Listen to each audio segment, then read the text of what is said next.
Is this thing on? Welcome back to Big Mouth, and fancy seeing you here at Jew. A very welcome, my friends, and especially my enemies. Come in, sit down, no touching. I don't do the touching. Oh, San Diego Comic-Con, you come up with something every year that should make me extremely happy, and I fell for it. But when I've actually seen the content, I've been so shitting fucking annoyed. Listen to this. Well, you've read the title to this video already, so you know what I'm going with, right?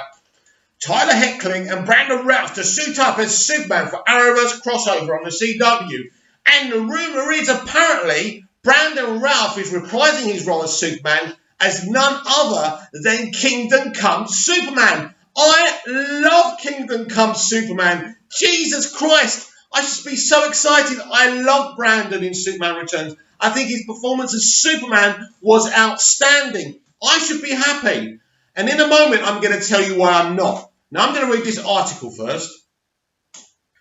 Exclusive. Last year, the CW's Arrowverse annual crossover even introduced Batwoman, played by Ruby Rose. By the way, last year's crossover had quotes like this. I was really excited about the black-suited Superman, played by Tyler Heckling last crossover. So here's your quotes.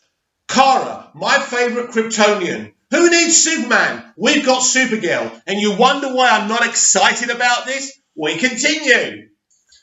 This time, the producers of the DC franchise on the CW are planning a big stunt. Yeah, that's what it is, a stunt, by the way, involving one of the DC's most recognisable superheroes, Superman. Two actors who have played the Man of Steel, Tyler Heckling and Brandon Routh, will both portray him in different time frames. The news is expected to be revealed at Comic-Con. Both Heckling and Routh are already members of the Arrowverse. Heckling recurs as Superman or Supergirl, while Routh plays Ray Palmer, the Atom on DC's Legend of Tomorrow. Actually, the only decent thing about that show. A character he first introduced on Arrow. Routh, who plays Superman in the 2006 Bryan Singer-directed feature Superman Returns, will portray both Clark Kent and his Legends of Tomorrow character. And as Superman, both he and Heckling will suit up, putting on the iconic cape. It is not clear yet in which episodes of the crossover Superman will be played by Heckling and which he will be portrayed by Routh. Titled Crisis on Infinite Earths, the upcoming mega crossover will unite the entire Arrowverse series franchise. Arrow, The Flash, Supergirl, DC's Legends of Tomorrow and Batwoman. In a 5-episode epic that will span 2 quarters, with 3 episodes airing in December and the 2 concluding installments debuting in January. The season finales of Arrow and The Flash provided some clues for the upcoming crossover, which shares its name with the landmark 12-issue DC comic series that was published in the 80s. He essentially reset the DC mythology by scuttling decades worth of characters and dense thicket of a canon built by haphazardly by the month by hundreds of writers and over decades. Heckling, who also stars opposite Katie Sackhoff in the upcoming Netflix series Another Life, is repped by UTA. His attorney is a more, I don't care who he's fucking repped by. So that's the article, basically. That's what you've got. Now why aren't I happy? Well, the quotes I read from last year's Arrowverse crossover. Listen, right? If these shows were run by anyone who gave a shit about Superman, this would be so fucking exciting. I loved Superman Returns. One of the few people that did. I thought Brandon really did a great job, you know, as Superman, reciting the Brando lines and everything that he did as Clark. He was brilliant. And I've been wanting this for years. So many of you are going to be excited about this. But I can't be excited about this because I know Guggenheim. I know Greg Berlanti. I know these people. I know what they're like. And they are not Superman fans. All they care about is SJW commentary. That's all they care about. They are not interested in superheroes. And they are going to fuck this up. And if they don't, I will come on here, I will pull my boxers down and bend over so I can take my fucking penance, right? And I love Superman. I've been in love with Superman since 1978, Superman the movie, which I saw as a 10, 11-year-old boy, not in 1978. and we didn't go and see it in the cinema because our parents weren't really cinema goers. But I did see that film, and I did fall in love with DC and Superman via that movie, and I've been a big fan ever since. And after I saw what they did last year to Superman, you know, the whole "Who Needs Superman? We've got Kara." I mean, for Christ's sake, he went to Argo City with that shit version of Lois Lane. That shit version of Lois Lane proves they don't give a shit about Superman. She was absolutely terrible. And of course, we're going to see that shit version of Lois Lane again. Bring Erica Durance in, right? You've already put her in Supergirl as Kara's mum. Make her Lois. Yeah, make her Lois Lane in Arrowverse as well. In the Kingdom Come one, that would be awesome, wouldn't it? Because we don't want Kate Bosworth, do we?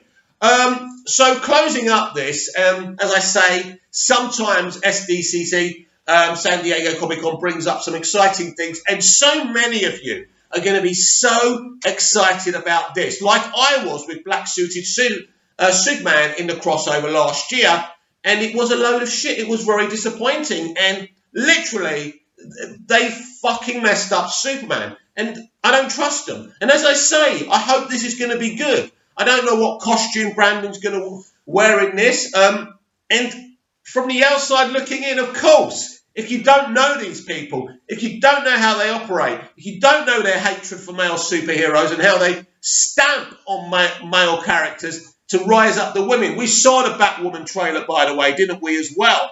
And by the way, we're here talking about San Diego Comic-Con and DC. Basically, I think I should read you something. Stay right there. I am back, yes. Basically, I was talking about the Batwoman trailer, who was literally putting down men every chance she got. So this, listen, if you want to think about Superman and what I'm talking about and why I don't trust these people with Superman anymore, or any other character I care about, or any other male character, go and watch the Batwoman trailer. But IGN have actually seen the first episode at San Diego Comic-Con, and this is what they had to say. And by the way, I'll tell you in a minute, because let me read this first. Right. The Arrowverse is entering a major transition phase as 2019 winds down Arrow, which is outrageous, by the way, is wrapping up after one final short-ended 8th season, and the upcoming Crisis on Infinite Earths crossover promises to deliver sweeping changes to the shared superhero universe. In the midst of these changes comes Batwoman, the first new live-action Arrowverse series in several years, and the first to star an LGBT hero. But while the new series will have little trouble filling the void left by Arrow next year, are you joking me? The first 2 years of Arrow were some of the best superhero TV I've ever seen, and I'm including Smallville in that, which I absolutely adore. Fuck off. Left by Arrow next year. It may face a more difficult battle when it comes to establishing its own identity. Arrowverse fans were previously introduced to Ruby Rose's Kate Kane. I might as well tell you now, by the way, Ruby Rose is not going to San Diego Comic-Con. I repeat, she's not going to San Diego Comic-Con. This is very interesting, by the way. Is this show dead before it started? When I finish this review, you'll probably think it probably is. Which established then Kate has taken up the mantle of Batwoman in order to protect Gotham City, following her cousin Bruce's disappearance. Rather than build from that point, this spin-off series instead doubles back to explore Kate's origin story. And the whole thing that Batman's deserted them, again, is putting down a male superhero, an iconic one, to build up a female one. So they're at it again. That's the first real mistake Batwoman makes in its pilot. Rather than following Arrow's example of filling in the blanks of Kate's past via flashbacks, the plot painstakingly traces her evolution from wayward ex-soldier to full-fledged superhero, while not quite as derivative of Supergirl's pilot episode as the trailer makes it out to be. Batwoman's debut episode still rehashes too many familiar beats, like Kara Danvers, Kate Kane is a woman unsure of her place in the world and languishing in the shadow of her famous superhero cousin. Damn those male superheroes. until the day destiny calls and she creates a superhero identity of her own. That formula still works well enough, but it's one that results in a fairly predictable start for the series. It doesn't help that the series is too front-loaded with new characters, where Kate was portrayed as a lone crime fighter in Elseworlds.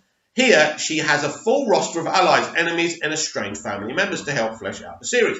For the most part, these characters tend to fall in familiar Arrowverse molds. Luke Fox, Cameron Johnson, is very much the Felicity Smoke, Cisco Ramon, Win Scott of the series, the obligatory, geeky, wisecracking tech genius, yet no imagination. Kate's father, Jacob Dougray Scott, and actually, I have seen this pilot, and he's the best fucking thing about it. Yes, a man. Is more or less the Quentin Lance of the show. He is, but I tell you what, anyway, the law and order obsessed vigilante opposed counterpoint to the main hero, Kate's stepmother, Catherine Elizabeth Anguis, is the mysterious powerful parent with a shady past, aka Moira Queen, and finally Kate's stepsister Mary, Nicole Kang, is the Fire to her Oliver, a spoiled socialite with the potential to become something more. They've just got no imagination. They're just rehashing what they've already done. The pilot never spends enough time with any of these characters for them to really stand on their own. The series may have done well to space out these introductions over the course of multiple episodes, as it is neither Catherine nor Mary feel particularly integral to the plot in this first episode. Wow. One major exception to the formulaic supporting cast is Sophie Moore, Megan Tandy, a key figure from Kate's past, who now works for Jacob Kane private security firm. The tension that results from Sophie being torn between her history with Kate and her loyalty to her current boss immediately helps viewers become invested in her story. Her strained relationship with Kate, this episode sees both characters wrestle with a difficult shared dilemma, one that works better than anything else in the terms of highlighting Kate's alienation from her family and her sister. That Rose and Tandy have such strong chemistry together also doesn't hurt. Sadly, the same can't be said for Batwoman and her first major nemesis, Alice, Rachel Scarston. And neat as it is seeing the actress who once played Black Canary in 2002's Bird of Prey go full villain, Scarston struggles to capture the creepy yet dreamlike nature of Alice from the comics. Her dialogue, much of it Alice in Wonderland quotes, is flat and perfunctory rather than surreal. This is very true, and I agree with this, and also it was easy to tell that in the trailer. This Alice has neither the menace nor the charisma needed, and that's a shame considering the character's importance to the overall Batwoman mythology. But again, with the pilot juggling so many characters right out the gate, perhaps with time Alice can gain new layers, and Scarston can work to make the character her own. I doubt it. In terms of the general look and feel, at least Batwoman does a better job of standing apart from the rest of the Arrowverse. Not since Arrow Season 1 has a series drawn so much obvious stylistic inspiration from Christopher Nolan's Batman trilogy. This Gotham City is cut from the same cloth, less stylised Gothic wonderland and more decaying urban metropolis. In fact, portions of the episode were filmed in Chicago, which helps prevent Gotham from simply looking like a more dimly lit version of Star City and Central City. Certain key scenes even play like direct homages to The Dark Knight. God, don't compare greatness with mediocrity, please. Batwoman also borrows from that franchise in terms of its flight scenes, which tend to be shorter and more brutal than the heavily staged battles on Arrow. What? Oh, God. It's also worth pointing out how much Blake Neely and Sherry Chung's score stand out. Neely has been instrumental, no pun intended, into giving every Arrowverse show its own musical identity. Thanks to the past Batman composers like Danny Elfman, Shirley Walker and Hans Zimmer, but Neely and Chung rise to the challenge with Batwoman. Granted, the CW indicated that the visual and sound effects in the pilot may change between now and the episode's TV debut, but things are already shaping up well on that front. So the music and the visual style is good, but the rest of it's crap. That's what you're saying. This is their verdict. While Batwoman shines a welcome spotlight on one of Arrow's more recent superhero editions, the series cycles through too many familiar tropes in the first episode. The show's first major villain disappoints, and much of the supporting cast come across as rehashes of other Arrowverse favourites. Still, the new series looks and sounds great, and there's just enough spark when it comes to the Kate Kane-Sophie Moore dynamic to suggest that the series can grow into something more.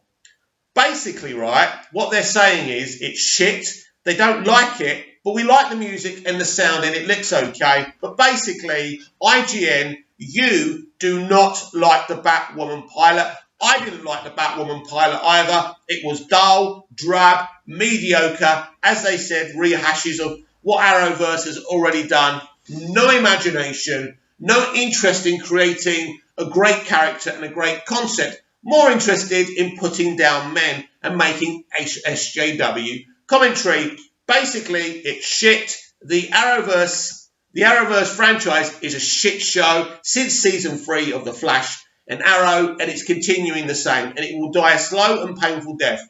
This crossover that they're doing should be something so special and something I'm really looking forward to. And the same thing with Brandon Routh playing Superman again. But we know these producers. We know these people. They are not interested in Superman. They are not interested in superheroes. They're interested in political commentary. And guess what? I'm not.